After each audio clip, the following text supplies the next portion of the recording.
And the House of Representatives is to probe the recent hike in local and international flights as well as attendant post-service delivery. The Parliament is also seeking a standalone status for persons with disabilities in all programs of the government to ease their plan or to ease their pain and improve their standards of living. National Assembly correspondent Jokadisa reports. Earlier this month, local airlines increased airfares by over 100% following a similar action by international flights. Lagos legislator Moshood Oshu says, if not checked, many Nigerians may no longer be able to travel by air within or outside Nigeria. Other international airlines operating in Nigeria are guilty of this unfair hike in flight fares for inbound and outbound international flights, which put Nigerians at a disadvantage economically.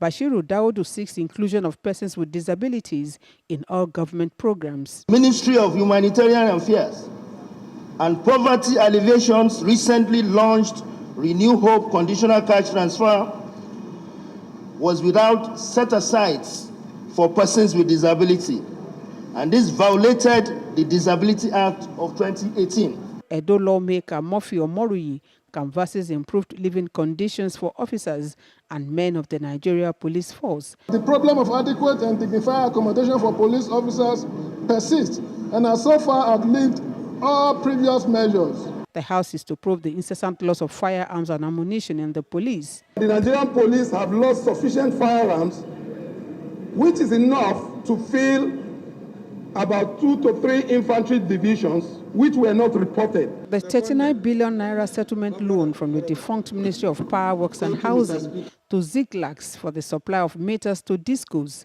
is now subject of investigation. Despite the huge sum of money provided to close the metering gap, Nigerians are still complaining about lack of meters and receive crazy estimate bills from the discos. A motion by Bayo Balogun calls for the independence of the procurement department of the NYSC. Urge the Director General of the National Youth Service Corps NYSC to ensure that the procurement department of the institution is allowed to function appropriately as enshrined in the administrative laws.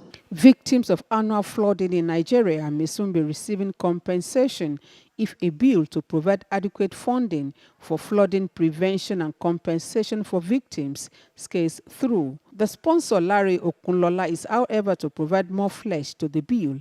I'd like to step down this bill for further detailing. TVC News, Abuja.